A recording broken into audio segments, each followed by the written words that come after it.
Welcome to another episode of Systematic Geekology. This is a space where we seek to create and cultivate healthy conversations between those things we geek out on and the philosophical and theological questions that often arise out of our fandoms. Like, what does it mean to be human? What makes a hero? What makes a villain? How do the stories and narratives we geek out on shape how we live in the world? We are your priest to the geeks. We aren't all ordained, but we see ourselves as mediators at the intersection of geek culture and going deeper in our faith. We don't always have to agree, but we do respect each other, and we see everyone as a beloved child of God. Everyone geeks out on something, so come geek out with us and enjoy the show.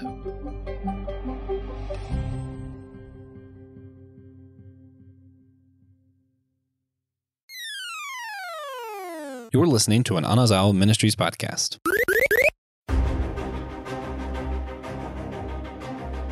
Do you work out on a regular basis just to have discovered that being extremely cut doesn't bring you happiness? Are you bulldozing your way through multiple challengers only to fall deeper down into the abyss of meaninglessness?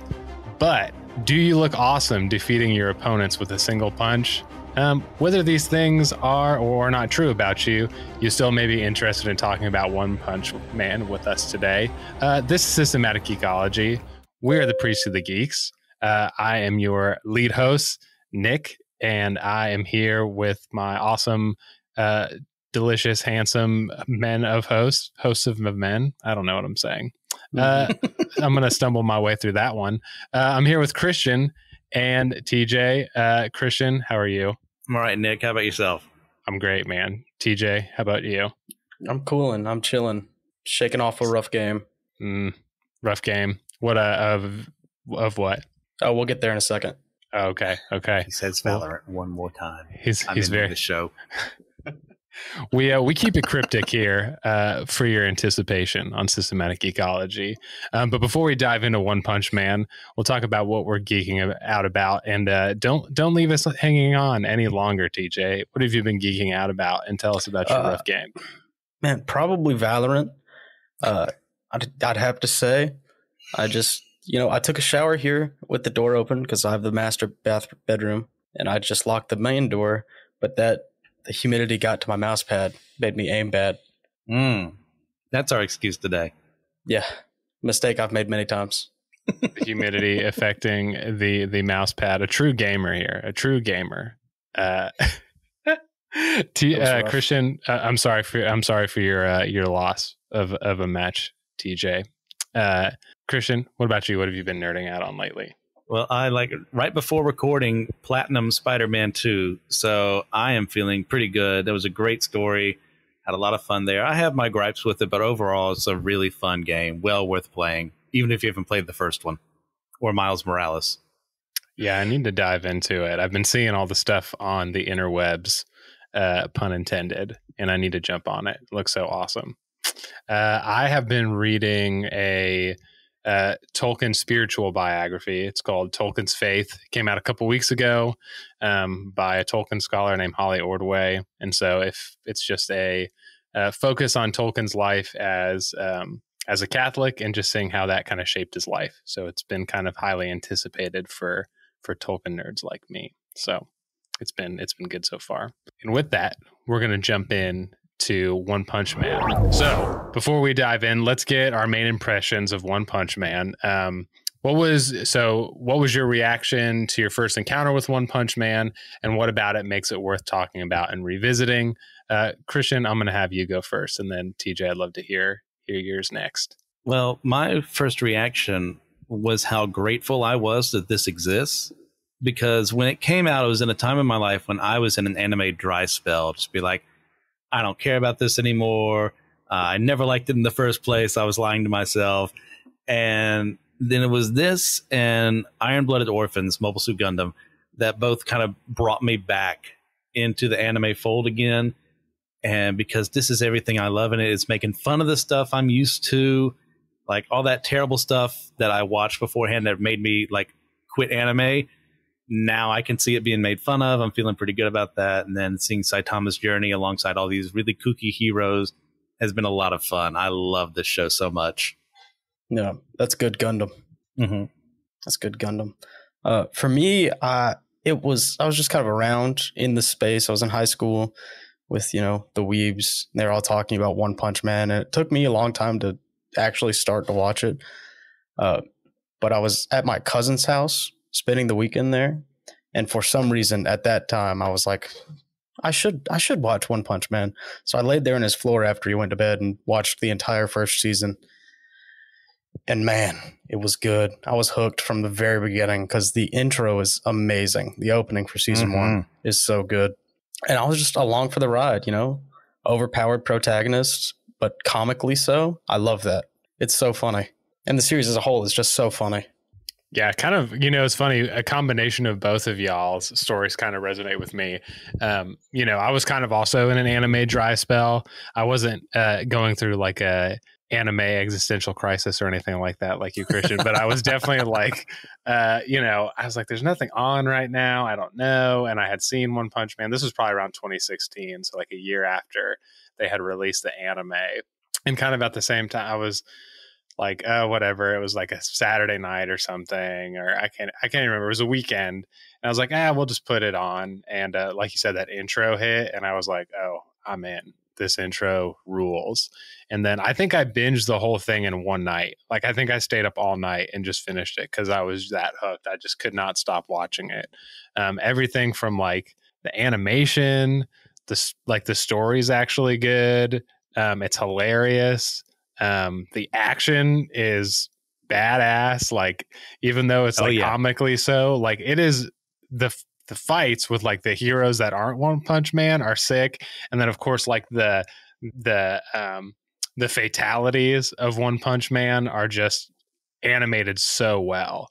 And they're of course just hilarious with all these heroes and their faces of astonishment after they've just like fought to the brink of death. And One Punch Man's just like, slaps a mosquito lady and she explodes. Super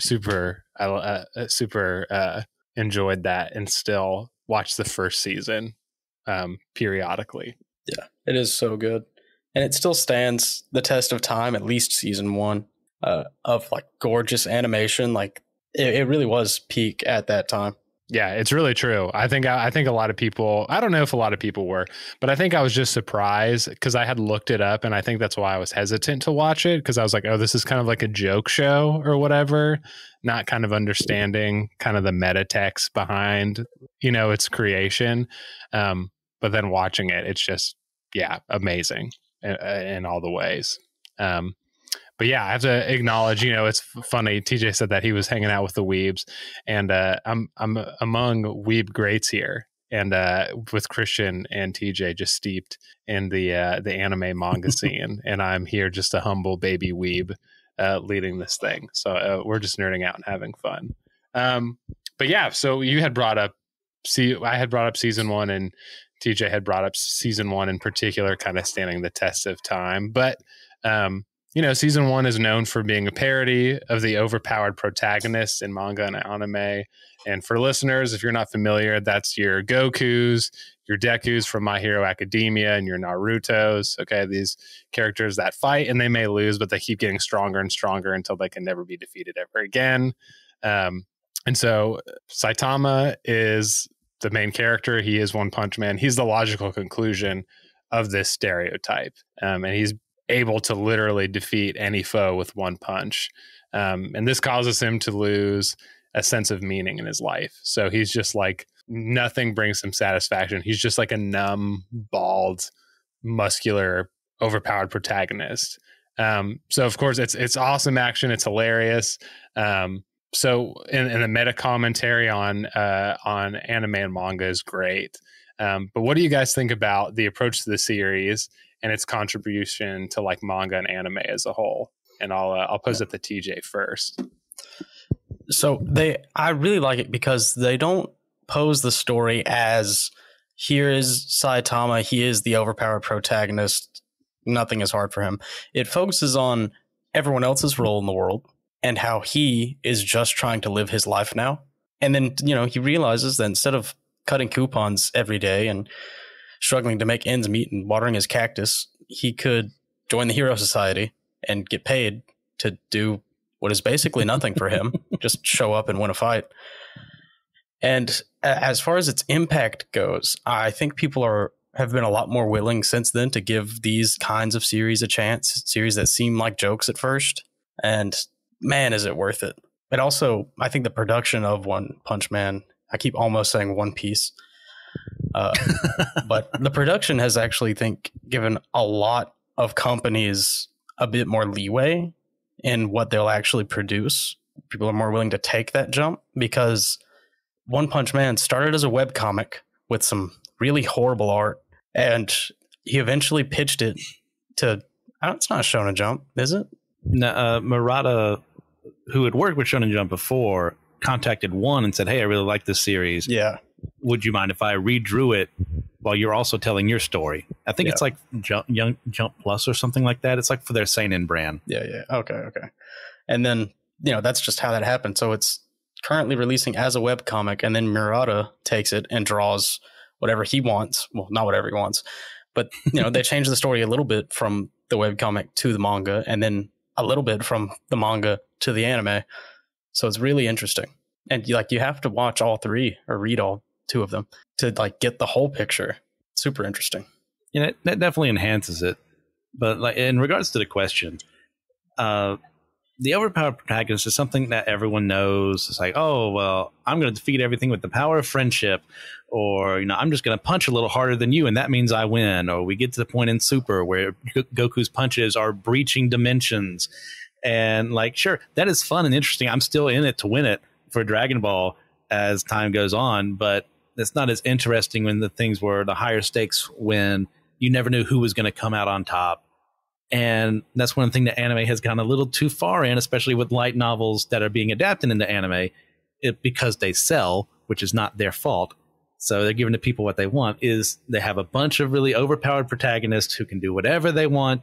They end up with all the girls. They have their own harem. They're the most special, most important person. And guess what? They look exactly like you. And that means that you are the person in the story, and you can feel their glories as if they're your own. And sure, this escapism is something we really love. I love to escape into a new world and see what's going on there and how it's different than mine. But it gets a little too much when that's every single one who comes out. And this is my own fault for watching almost every single isekai that comes out in the new anime season, where pretty much almost every single protagonist is the same. You just a different hair color for your waifus along the way. It is what it is. But when it comes to One Punch Man, it's that journey, as TJ was touching on, of, yeah, he is the best. He can kill pretty much anything with one punch, but it doesn't bring him any satisfaction. We'll talk about that later. It's more about the people around him and how they react to him being this strong. Well, they're struggling here. Their story is being led by his example. Oh yeah. I love that. And also guilty for watching pretty much all the mainstream overpowered protagonist animes. I'm been a Dragon Ball person and am still in, like you said, for the long haul. I mean, I still love My Hero Academia and Demon Slayer, just these goofy kind of beta kind of protagonists who actually are have different cool hairstyles and get all the gals and win all the battles. So yeah, like you said, it becomes, I guess you just beat a dead horse too many times. I guess there's new generations that come about who discover it. The same formula works, etc. We have pop music, right? Not a bad thing. We enjoy those things. But it can become pigeonholed. I really like the kind of the background with the webcomic, because I didn't know that about One Punch Man, and kind of getting into the history of its development.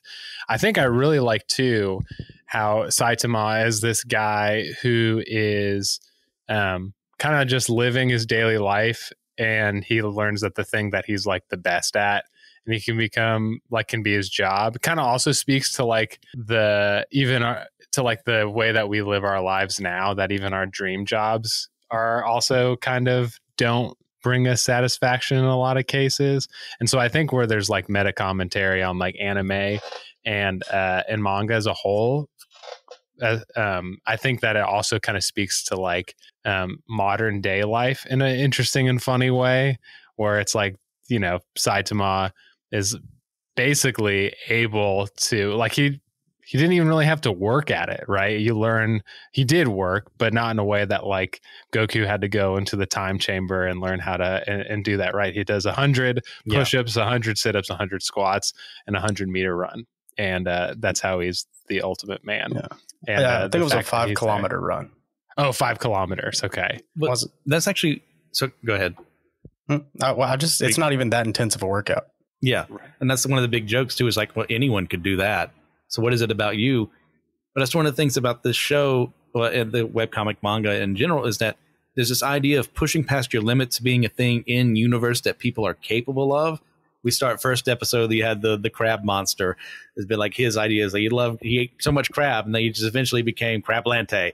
And you have Saitama, who just wanted to push past his limits to the point to be the very best, to destroy anything that came in his way. And it's kind of implied heavily that he broke a barrier that humans might be able to do if they had the same resolve and focus as him.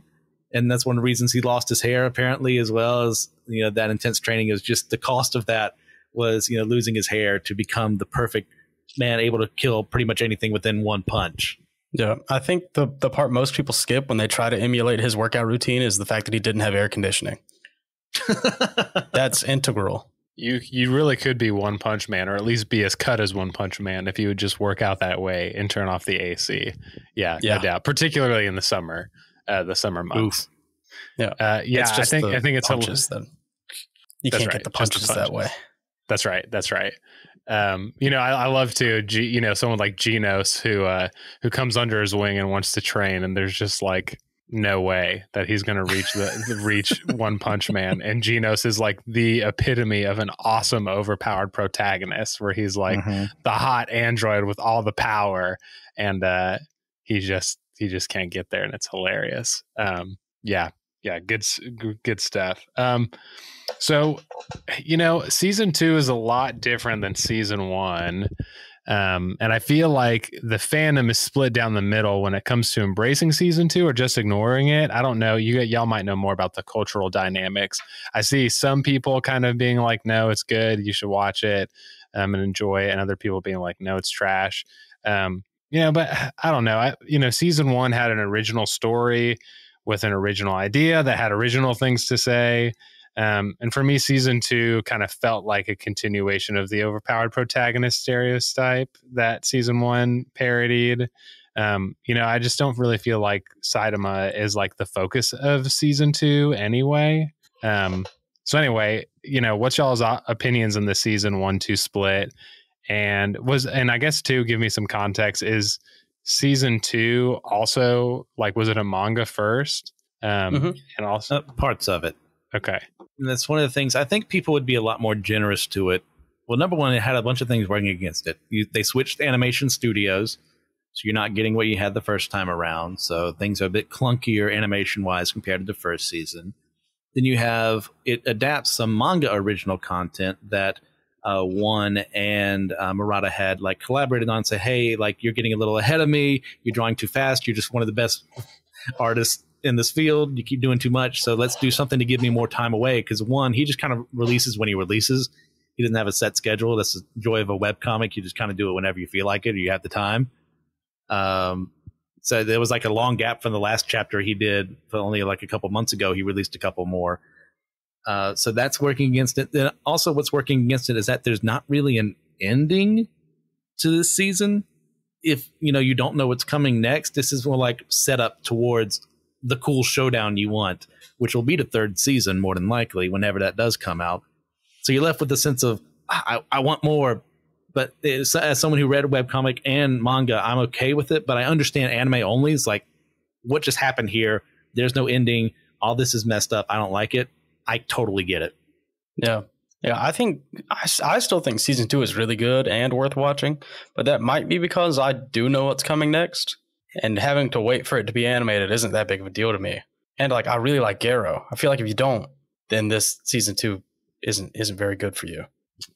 I think that's probably my problem, is that Garo just doesn't seem that and this is me just watching the anime people. So Yeah. there you go.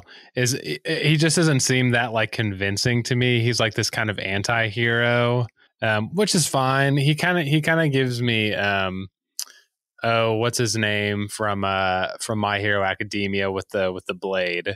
Stain. Yeah, he gives me Stain vibes. And which is fine. Like, I think is good and things, but I felt like what season, and I don't know what's coming next, so maybe y'all can tell me if it's in line with the first season, but I feel like the first season was just so interesting and cool on its own and hilarious. And now there's some parodies, right? They do the tournament arc and they make so many callbacks to Dragon Ball Z. Like, It just feels like Master Roshi, kind of disguised. And of course, all that kind of stuff. And he gets disqualified, for pretending to be the guy who took all the credit for him. Right. That's the guy who he's pretending to be in the tournament, right? The guy who took all you're thinking of King. King is the one who took credit for his stuff. Okay. Without planning to do that. People just thought he did it because he was always there. Whenever Saitama did something, killed some monster, King would be there. Right. The person he was impersonating was Chiranko, who was a disciple of Bang. Mm-hmm. Or yeah. Bang. Yeah. Yes, who was also the teacher of Garo. So yeah. Okay. So yeah, I got that part mixed up, but yeah. So there's things that are funny. I think part of it too is that I got mixed up a lot. There's so many different characters that popped up in season 2 that I was like, it felt very almost like season 3 of the Netflix The Witcher, where I was like, who are you? I don't really care about you. Yeah, that sort of thing. Consider subscribing on YouTube, where you can get some other stuff. You get exclusive series like our comic book catch-up, Manga Mustard, Drinks with Tejas, and a companion series we do each year to go with our annual theme. You also get access to Friday Night Frights and Wednesday Night Weeaboo and Spidey Swing Bys with Christian Ashley. You get access to other exclusive shorts, like what I'm going to be doing soon are non-canon, where I'm going to be reviewing different IPs that are outside of canon from our favorite fandoms or the Bible and discussing whether or not it should be canon. You also can get a short of Will's Wednesday pull list. So if you're into comic books, Will goes through his favorites of each week's pull list for himself. You also get other bonuses over there. Most of our surprise content we'll put straight to YouTube going live over there that you can check out. And a lot of our regular episodes are also posted on YouTube if you just want to see our smiling faces. So anyway, but I guess, I guess wanted to hear y'all response to that, and even like how, maybe without spoilers, does the ending for season 3, or what's coming, does it fall more in line of what they're doing, or what am I getting wrong? What am I missing? I think if you want more of what happened towards the end of season 1 with Saitama versus Boris, it's essentially him versus the Saiyan Saga Vegeta / Frieza. You're going to get that with the Monster Association, with the fight between them. You're going to get more exploration of the side characters as they're fighting while Saitama's on his own little journeys all across the place, eventually stumbling upon things that he shouldn't be stumbling upon. It's going to be worth it. Season 2 is a lot of setup, and that is one of its failings for a general, audience that's just experiencing anime only. If you're reading chapter by chapter, it feels a lot better because you know where it's headed. But there's like a definitive end to an anime at that point in time that I definitely understand why people were upset. Yeah. It's definitely worth it. I think most people are probably going to have to rewatch season 2 when season 3 comes out, and it really does not help that the gap between the seasons is so long. Yes, because if this was like a yearly release schedule, I think people would have stopped complaining about season 2 pretty quickly once the Monster Association arc started up. Yes. Good to know. I mean, people have been waiting a long time, or waited a long time between Attack on Titan seasons. So I guess I got to channel some patience for One Punch Man season 3, and I probably will rewatch it just because to hear y'all's perspective and getting set up. I'm kind of excited to hear what's coming because y'all have good taste. So, well, thank you. Wrong. Yeah. I think personally, I think they should have waited a little bit longer between some of the Attack on Titan seasons. If the series had ran for exactly 13 years, that would have been perfect. It was close. It was really close. That dying right before you could. Yeah. Okay. 13 years makes sense for Attack on Titan. Yeah. You dropped the ball. You dropped the ball. Attack on Titan. Man. So Saitama, we'll go back here. He reaches perfection in the field of fighting. Okay. So the focus of his meaning is extremely narrow in the show. Of course, it goes into other things like his life and what he wants to do and things like that. But this is kind of the primary thing that is what he strives for and is the cause for his I don't want to say nihilism. I don't think that's the correct. It's just meaninglessness. Apathy. Yeah, there you go. Yeah. So, but his reaching his So him feeling emptiness, him feeling meaningless, him feeling apathy. What do you think of his achievement of perfection, and how do you think that meaningless caused by achieving perfection may or may not be relevant to wrestling with that in real life for us as readers and viewers? So I think it's interesting in season 2. They let you like see what it's like for someone else in his shoes with Suiryu. Or is that season 1? The Suiryu is 2. The martial artist. Yep. Yeah. And who was in Saitama's place, where he's like, I'm too strong. No one can touch me. I'm just going to go smurf this fighting tournament again, like I do every year. Bound, restricted. It doesn't matter. And we get to see him like blitz through that arc that we want for Saitama, which is rediscovering the purpose in his life because he can be beaten. And boy, does he get beaten. So it's interesting that they show us that like it is possible for him. They're kind of teasing us. I think it's relevant to real life because of stagnation.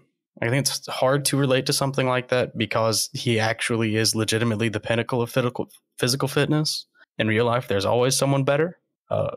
But I think it's important to stay focused on what you're doing and know that there's always room to improve because we are not Saitama.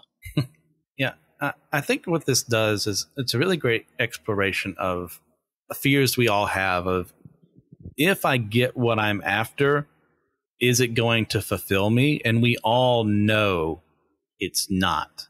So why seek after it? Why go for it? Even our relationship with God, sometimes it feels like we get as close as possible, but it's not enough, or because of something on my end, or because it feels like he's distant when he's actually there, or something like that.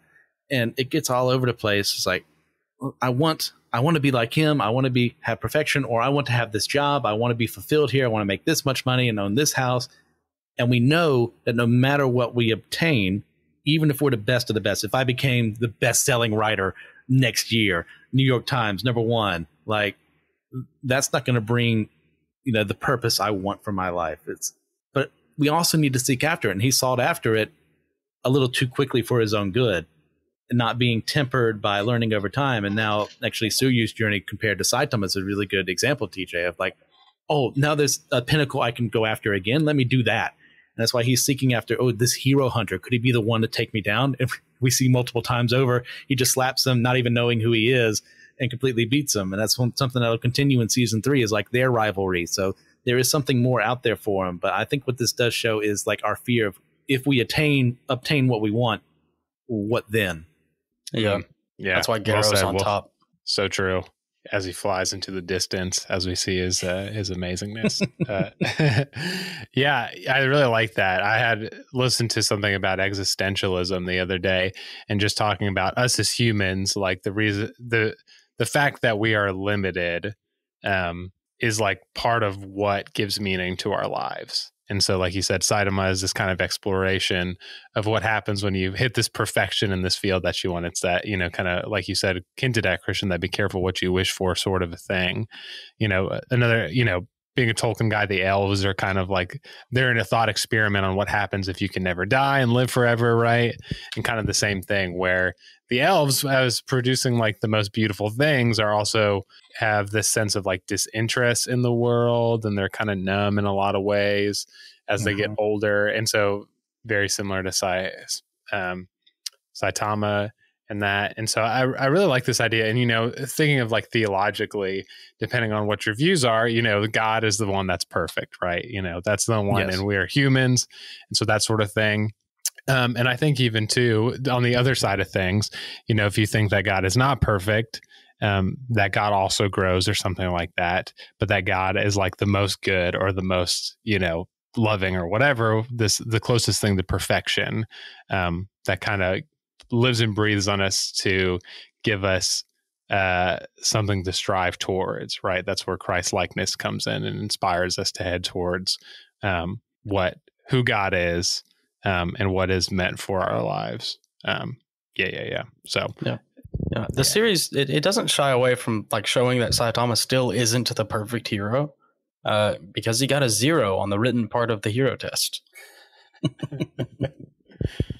So even the greatest is not so great. Yeah, he's but very strong enough to brute force anything. So it's true. He's very Channing Tatum. He's very Channing Tatum in 21 Jump Street in that way. Yeah. So ultimately, you know, as we've got, at least right now, fighting doesn't bring Saitama any real satisfaction. And to be honest, he's very numb right throughout the series. But training with Genos and joining the superhero registry seems to bring him back into the fold of meaning making to a certain extent. And I think his relationship with Genos and other people. But where do you see One Punch Man's relationships influencing his outlook on life and even his own superhero career? Well, with Genos, you get that mentor who's a very different kind of mentor to his student. It's like, hey, just leave me alone. I will tell you these things. And of course, the student takes it and twists it and says, oh, he must actually be teaching me this. But then over time, he and Saitama actually get this kind of friendly relationship with one another. They genuinely care about each other. They will fight to the fullest against each other. And Genos is obviously going to lose because Genos just takes L's, just like his middle name. It's just how things goes with him. But there's a respect there that wasn't there when Genos first showed up on the scene. You get with him. Then you go to somewhere like King. King is the kind of person, because you see first season, Saitama wants people to recognize what he's done. Like, he's killed all these things. He protected this, part of the city from this asteroid or what have you. And King is the one everyone else thinks did all of his accomplishments. But King, you find, he's not a glory hound. He just doesn't have the stomach to tell people they were wrong to assume it was him. So now he's like the 6th rank, the S rank hero in the setting. And Saitama, speaking of learning how to deal with the pinnacle of victory, keeps losing against him in fighting games of all things. The fighting, the physical, he's good at. But then you have the two of them in this virtual video game kind of setting. Well, King is the superior. So Saitama has something he can fight against there I need to get better. And that's one thing that kind of bolsters their friendship together. And there are more examples, but I'll give you guys more before I take them all. Yeah. It's great. I think it's very real and it's very human. Like, throughout time, humans have been like extremely social creatures. And, a lot of your life depends on the people you're around. And we see that in One Punch Man, because when Saitama was alone when the series started, he really had nothing. He just bought groceries, killed things that showed up, and that's it. He wouldn't even like seek out threats to kill. He just, if they were close or inconveniencing him, that's what he took care of. And they just so happened to be like dragon level threats, but that's just because they were in the wrong place at the wrong time. But you do see him become compassionate, over time, where he actually cares about saving people because he can. And, his fight with the Sea King, I think, shows that really well. Yeah. Yeah. I think that's like the humor comes in, but it's also like the sadness of like, that's the only thing that has brought him meaning or thought could bring him meaning. And like you said, as soon as these relationships come in, it really gives him, not only through video games, right, but that's like the bridge that kind of brings him and King together, like developing that friendship at first of like, losing, but then also striving for something. I'm even thinking about the fight with Tornado, right? Right? That's her name, right? With the psychic powers. Tatsumaki, yeah. Yeah. And she, because I think that's in season 2, right? Or am I even going past into the manga now? And I know more than I thought. There's multiple examples. They fight each other. They're a contentious pair. Okay. But I feel like I feel like in season 2, she like goes after him, and Saitama kind of lets it happen and works with her, right? Am I getting that right? Works with her on what she's really after and what she's really upset about, or am I? Now I'm trying to figure out if I'm merging memories, because her sister Fubuki Blizzard is the first one that confronts him. I can't remember if they actually fight in season 2 or not, because I know for sure they do later on. Yeah, I might be thinking of the manga. It is in the manga, and it's not long after the monster. It's like right after the Monster Association arc. Yeah, that's a good one. But yeah, with them, it is that the haughty spirit as well. She is kind of at the pinnacle. Tatsumaki is being like, I'm the best of the best besides Blast, who has not made a physical appearance in the anime so far. And depending on where you're at, manga or webcomic, you may see him, you may not. But her like constantly striving towards, I want to be like him and what he did for me. And you find out more along the way what that relationship means to her. And yet there's this total goofball with a bald head who's asking what this sassy child over here is doing. And that infuriates her. So that's him. He's not going to take anyone's BS.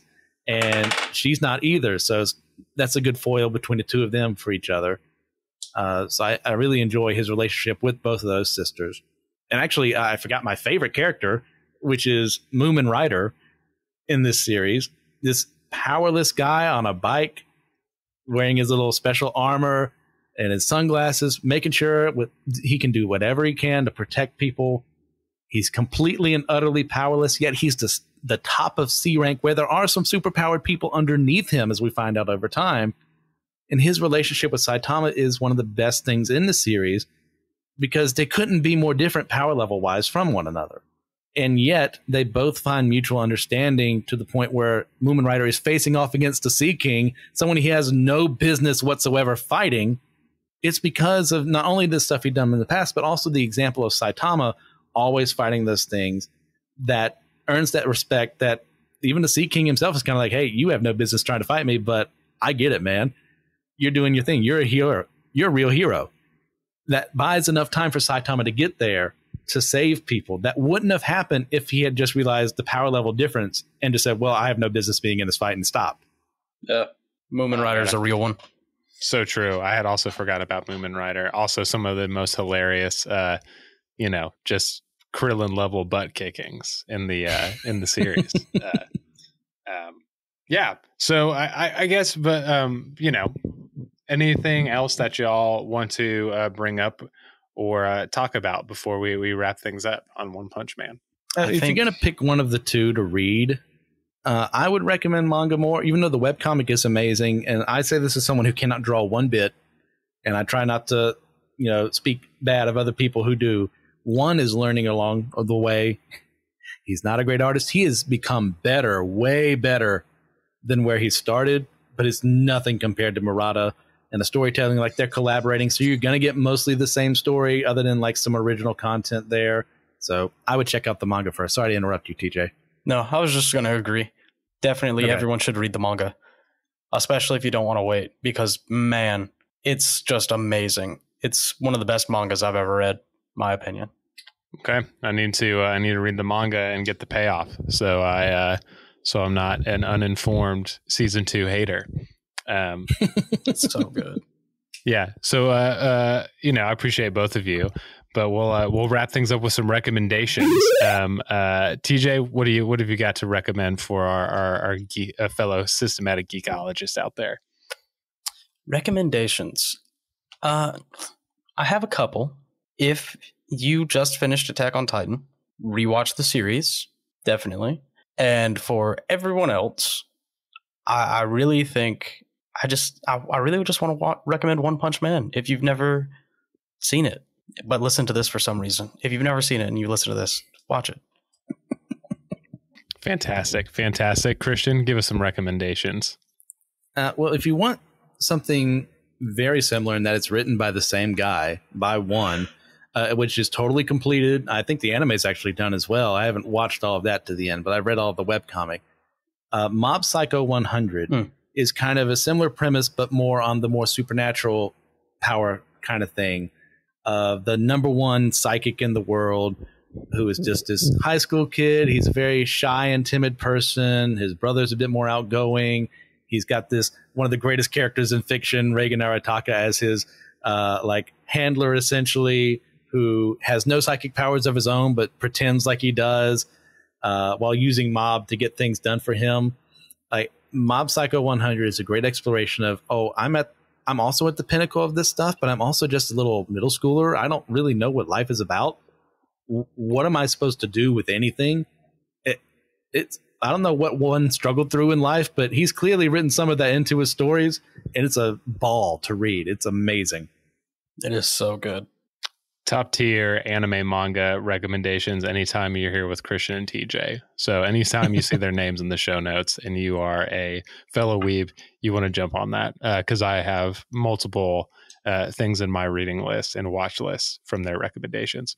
I'm a big pop punk guy, and of course Blink-182 released their long-awaited album last month, and it is just a banger.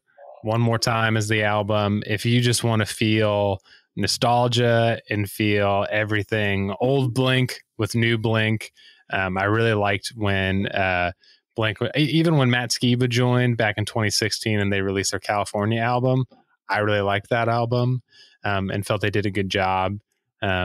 At the album 9, we'll talk. This isn't a Blink-182 episode, so I'll keep that there. But One More Time, amazeballs, absolutely amazing. Maybe arguably the best Blink album of all time, in my opinion. So listen to it and agree or disagree with me on the internet. High praise. Yeah, I've enjoyed it. I've cried multiple times. It's amazing. Yeah, it is really good.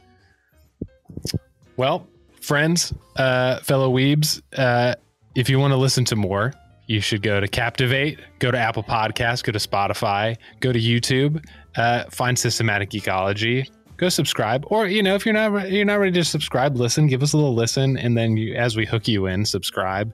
And then if you listen and you want to contribute to some more stuff, you can go to Captivate. And you can go to Patreon, give us some cash, and you get some extra stuff, like some bonus episodes with bonus questions, which we will be having with this very episode that you will get. Find us on Instagram, Twitter, Facebook as well, I think. Are we on Facebook?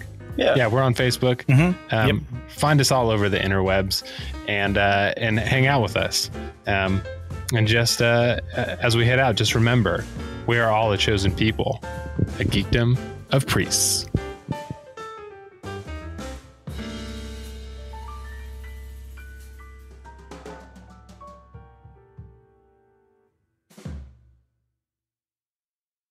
Be sure to check out other Anazal Ministry Podcast AMP Network shows. You can see the whole network in a single feed if you're on Spotify, or you could go to Apple Podcasts and find the Anazal Ministries Network podcast, the AMP Network. Yeah, there's just a network on Apple. You can follow the whole thing. You'll get shows like The Homily, where Pastor Will goes through his homily messages. It's literally just Pastor Will's sermons, guys. It's great. You also get access to the Whole Church podcast, where TJ and myself interview leaders from across different denominations and backgrounds to work towards a more full church unity. You can see My Seminary Life, where Brandon Knight discusses his experiences at seminary and then discusses seminary topics, so anyone can have access to knowledge available to seminary students. You also can see Let Nothing Move You over there, where Christian Ashley goes through the Bible in a Bible study type fashion and explains the whole biblical narrative. I also have a show on there, The Dummy for Theology, where we discuss various theological topics in an attempt to show every side of the discussions, leaving you with more questions than answers. There's also The Bible After Hours, where the foul-mouthed preacher goes through the Bible from a more progressive view to challenge the status quo of the modern church. Finally, you can hear The Clydes, where Taylor and Elizabeth Clyde go through weekly discussions in a devotional conversational style method to help us all get closer to one another and to God. Hello, friends. If you enjoy Systematic Geekology, a great way to support us and to keep us moving forward into the future is to be a patron on our Patreon network. If you're a Patreon, then you get live access to our YouTube exclusives like Comic Book Ketchup and Manga Mustard, Drinks with TJ, and also some extra content there with our companion series to go along with our annual theme. If you're a patron, you get exclusive merch like t-shirts and handbags and mugs. There's also a bonus extra question that has extra content. In each episode, we go deeper into our faith and the questions that we're wrestling with, but we also do this extra question to jump in and share about, and patrons get to hear how we answer that question. There's discounts on our store. You get access to any future online D&D campaigns. You can easily access all of our Patreon content through our Spotify page where it says exclusive content for subscribers. That could be you folks. And all that being said, you get the satisfaction that you help us keep the lights on and keep us moving forward with our software, our marketing, our equipment, staying current in the podcast game. We love Systematic Geekology. We hope you do too. Support us moving forward. Thank you for all that you are. We know there's a lot of great choices and content out there, and you choose to listen to Systematic Geekology. Thanks, folks. We love you. Peace.